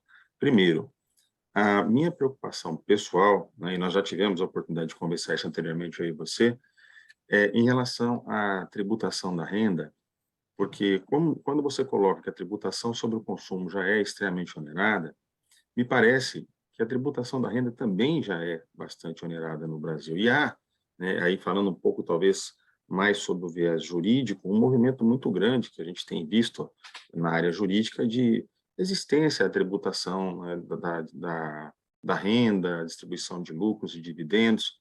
Então, o primeiro ponto que ficaria aqui você já não acha também que a tributação da renda é extremamente já sobrecarregada atualmente? Segundo, retirar a relação de trabalho da base do financiamento das contribuições, da base do financiamento da Seguridade Social, passando para a tributação da renda, não geraria também uma ausência de pertinência aí entre trabalho, remuneração, como fonte até para aposentadoria futura? Eu entendo quando você diz que é uma questão de sair do bolso e ir para o outro bolso. Mas aí eu entro com o terceiro aspecto. A gente tem uma questão política, como você mesmo bem colocou, Api, extremamente relevante no Brasil. E por questões políticas, nós sabemos que, pela reforma da Previdência, o contribuinte colocou lá no passado a parcela dele. O empregador pagou a contribuição previdenciária sobre a folha, o empregado pagou, e o governo não colocou a parte dele, que levou, como o Henrique fez na pergunta dele, e você já esclareceu bem isso em relação à DRU, levou a um déficit, quando o governo não colocou, a um déficit enorme. E, politicamente, o meu receio é como fazer essas coisas acontecerem de modo que aquilo que foi arrecadado em relação ao imposto de renda migre aqui para o orçamento da Seguridade, pensando no que você mesmo disse do equilíbrio financeiro e atuarial da Seguridade. Então, né, novamente, eu quero agradecer muitíssimo a tua presença e deixo aqui queria te ouvir um pouco, né, sobre esses aspectos, de alguma forma ou de outra. Não sei se fui tão claro nas colocações, mas são pontos que já não de hoje me causam uma certa inquietude, mas confesso também que, ouvindo você falar aqui hoje em relação à tributação da renda, principalmente em relação ao mecanismo de desoneração muito forte, né, quando você fala de 10% depois da faixa da renda básica de cidadania, é extremamente empolgante. Eu só fico preocupado, né, se o dinheiro vem para financiar isso efetivamente. Tá bom, Halley. Bom, primeiro também queria aqui, mais uma vez, agradecer, dizer que o debate com a área jurídica é extremamente importante para mim, tá? Complementa muito minha visão. Economista tem muito uma visão e isso, no meu caso, pelo menos, muito uma visão, a gente se preocupa muito com incentivos, tá certo? Assim, todo o modelo que eu apresentei, eu falo assim, eu estou querendo criar incentivos corretos para estimular a formalização, para estimular o crescimento da economia. É uma preocupação que sempre aparece para a gente. E jurista, geralmente, tem uma visão mais de conceito jurídico. Então, às vezes, a gente fala língua diferente, mas com conversa a gente consegue falar a mesma língua. Então, vamos tentar aproximar aqui. Então, vamos lá. Primeiro, a sua pergunta. Se a tributação da renda já é muito alta no Brasil ou não? Volto a falar, depende do caso. A tributação da renda de um empregado formal hoje no Brasil já é muito alta. Por quê? Por causa da contribuição sobre folha. A tributação da renda de um sócio de uma empresa de lucro presumido, supondo que o lucro dele é uma porcentagem elevada do faturamento, não é alta, é baixa. É baixa. Eu sei que é o caso de um monte de advogado, é o meu caso. Não estou aqui falando de outras pessoas, é o meu caso. Mas está errado. Eu volto a falar. Se renda é renda, se a pessoa leva liquidamente para casa 20 mil reais por mês, ele tem que pagar o mesmo imposto se ele recebeu esses 20 mil reais como um empregado formal, como sócio de uma empresa, como funcionário público. Esse é o meu conceito, Rally. Tá certo? E é um conceito muito forte para mim. Mas todo mundo vai gostar disso? Não. Lógico que não. Quem está pagando pouco imposto hoje não vai gostar de pagar mais. Tá certo? Aí as pessoas vão dizer, lá, e esse é o caso interessante, porque você tem caso de empresa do lucro presumido, que é basicamente trabalho do sócio. E aí eu tenho certeza absoluta que ele está pagando pouco imposto. Absoluta. E você tem empresa do lucro presumido que tem bastante empregado. Aí pode ser que essa empresa pague até menos com um novo modelo. Tá certo? Mas, em relação ao que é hoje, tem pessoas no Brasil, tem alguma parte da população brasileira cuja renda já é muito tributada, e aqui, sobretudo, empregado formal, e uma parte da população brasileira cuja renda é subtributada. E aí a gente tem que aproximar os dois, reduzir um, aumentar o outro. Se não der para corrigir totalmente a situação, pelo menos aproximar. Honestamente, eu não consigo entender que uma pessoa que ganha 100 mil reais por mês pague 13% de imposto de renda. Está errado. Me desculpe, está errado. Tem alguma coisa errada nisso. Obviamente, a pessoa não vai gostar de pagar mais, mas tem que pagar. Tá certo? Eu acho que esse é um primeiro ponto. Segundo, tirar a relação de trabalho da base de previdência e passar para a renda não é um problema. É um problema, mas não é o que eu estou propondo. Ao contrário, eu estou querendo propor, a minha proposta, ela é uma proposta que equilibra totalmente contribuição com benefício do ponto de vista atuarial, só que ela tem um adicional. Ela tem um adicional que quer dizer, olha, o governo vai subsidiar a parcela das aposentadorias de todo mundo sobre um salário mínimo. Sobre a renda básica da cidadania, não sobre o salário mínimo. Tem isso implícito na proposta. Eles vão me dizer, por que eu estou fazendo essa proposta? Eu preciso de subsídio do governo sobre um salário mínimo? Não preciso. Você precisa? Não, não precisa. Tá certo? Nós não precisamos. O trabalhador de baixa renda precisa. Mas por que eu estou propondo que subsidie todo mundo? Porque eu não posso dizer, vou subsidiar até aqui, aqui não subsidio mais. Se você dá aquele pulo, essa pessoa não é outra. Aí você cria aqui um monte de problema de distorção na economia. Então, é como resolver um problema social, e eu acho que faz sentido, que no fundo já existe, porque o governo já subsidia, na prática, a aposentadoria de 90% de 90% não, mas de uma parcela enorme dos brasileiros que não conseguiu contribuir para a Previdência. E, no fundo, o que eu estou falando, olha, tá bom, ele vai, inclusive, subsidiar a nossa parcela de aposentadoria até um salário mínimo, em compensação, nós vamos pagar mais imposto de renda. Tá certo? Eu não acho que esteja errado. Eu acho que está certo. Não acho que esteja errado. Tá? Mas eu não estou desvinculando a contribuição da Previdência do salário, não. O que eu estou falando é que a proposta minha, o que ela tem implícito, é um subsídio à aposentadoria no valor de um salário mínimo de todos os brasileiros. No fundo é isso. Tá? O resto está tudo atualmente equilibrado dentro da proposta do jeito que ela foi feita. Tá? Tem gente que vai achar que é muito alto. Tá? O modelo de atuarialmente equilibrado também tem a ver com distorção. Tá? Porque no bom modelo de contribuição previdenciária, o custo da previdência pública deveria ser igual ao de uma previdência privada de baixo risco que dá o mesmo benefício. Tá? E aí é que entra a questão do equilíbrio atuarial, é importante. Mas vamos dizer, hoje, no Brasil de hoje, a alíquota que eu estou usando de 3% de desconto é muito baixa. Tá certo? A taxa de juros no título de longo prazo, uma NTN-B aí de 20 anos, está rendendo 6% acima da inflação. É ridículo, me desculpe, o país não suporta isso no longo prazo. O país que paga 6% acima da inflação no longo prazo, no título público, é um país que deu errado. No fundo é isso, deu errado. Então espero que a gente volte a uma situação de mais normalidade em algum momento. Com relação ao passado, você tem toda a razão. A gente tinha um sistema de previdência desequilibrado. A gente tinha um sistema que foi muito generoso na concessão de benefícios e não financiou adequadamente esses benefícios, mas, bom, o passado já está dado. Tanto é que o que eu estou propondo não é garantir o equilíbrio financeiro do sistema, tá? O que eu estou propondo é garantir o equilíbrio atuarial do sistema. Durante muito tempo, nós vamos ter desequilíbrio financeiro no sistema, que é a herança que a gente tem do passado. Tá certo? Aí não tem jeito. Aí vai financiar com outras fontes de receita mesmo. Aí não dá para cobrar dos trabalhadores, porque é o contrário. Se eu for tentar cobrar tudo isso como contribuição previdenciária, aí é que eu tiro todo mundo da formalidade. Aí é que não vale mesmo a pena, tá certo? Aí todo mundo vai virar PJ no Brasil. De baixa renda, de alta renda, todo mundo vai encontrar um jeito de não contribuir para a Previdência. Então, no fundo, tem uma lógica. Fala, ok, o passado tem um desequilíbrio, esse desequilíbrio vai ser financiado pelo orçamento fiscal, não tem jeito. Mas para frente a gente tenta pelo menos fazer um sistema que atualmente é equilibrado.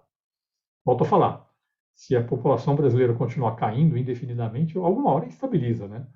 Porque se ela continuar caindo indefinidamente, em algum momento a gente chega a zero, né? Então, não está caindo a população brasileira ainda, mas a gente já está com uma taxa de natalidade que leva a uma redução da população. Mas você chega àquele ponto que o próprio governo passa a ter interesse em que as pessoas tenham mais filhos. Você pegar algum país que dá incentivo, funciona, viu? Não sei se vocês conhecem, lá na Europa, tem esse problema também de que ela forte na taxa de natalidade. A França dá benefício para as famílias terem mais filhos. E funciona. A França, as famílias têm mais filhos do que nos outros países da Europa. Então, no fundo, a gente vai chegar num ponto em que o governo vai começar a querer que as pessoas tenham mais filhos. Ainda não chegamos lá, mas é bom não errar demais. A China está com problema agora porque estimulou durante muito tempo as pessoas a só terem um filho. Agora eles estão se arrependendo de terem exagerado na dose, mas se não tiver redução da população, o sistema se equilibra no longo prazo. Tá? Mas temos o problema do passado, sim, não tem jeito. O problema do passado nós vamos pagar. O que a gente não pode fazer, olha, é assim, a gente tem que pagar a nossa parte da conta, nossos filhos vão ter que pagar uma parte da conta, quem sabe nossos netos. O que não dá é a gente não pagar nada e deixar tudo para os nossos filhos e netos pagarem, tá? Aí já é sacanagem, né? Então, acho que é isso que a gente tem que tentar construir um sistema que, bom, tá bom, uma parte da conta a gente deixa para os nossos filhos, mas uma parte da conta a gente paga agora. No fundo é isso. Ok? Tá bom? E muito obrigado pelo convite, viu? Realmente foi para mim uma honra aqui. Tem pessoas que eu conheço aqui muito qualificadas que estão assistindo aqui, então é uma honra para mim participar desse debate. Bernard, muitíssimo obrigado.